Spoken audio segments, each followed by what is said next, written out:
আসসালামু আলাইকুম রাহমাতুল্লাহ। আশা করি আপনারা সবাই ভালো আছেন।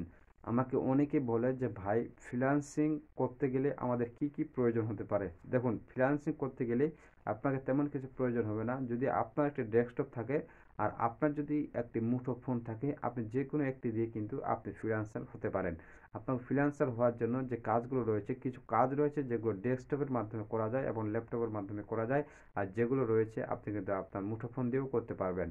তাই অবশ্যই ফ্রিল্যান্সিং করতে গেলে যে আপনাকে আহামরি যে অনেক কিছু বিষয় নিতে হবে তা কিন্তু নয়। আপনি চাইলে কিন্তু আপনার হাতের মুঠোফোন দিয়েও আপনি কিন্তু ফ্রিল্যান্সিং করতে পারেন। এটি কিন্তু অনেকেই জানে না, তাই অবশ্যই আমি এই ভিডিওতে আপনাকে বলে দিলাম যে আপনি কিভাবে ফ্রিল্যান্সিং করতে পারেন। দেখুন, আপনার বাজেট যদি খুব কম হয়ে থাকে তাহলে কিন্তু আপনি আপনার হাতের মুঠোফোন দিয়েই কিন্তু আপনি ফ্রিল্যান্সিং করতে পারবেন। আজকের ভিডিওটি এই পর্যন্তই। ভালো লাগলে ভিডিওটি শেয়ার করে দেবেন এবং অন্যদেরকে দেখার সুযোগ করে দেবেন। ধন্যবাদ।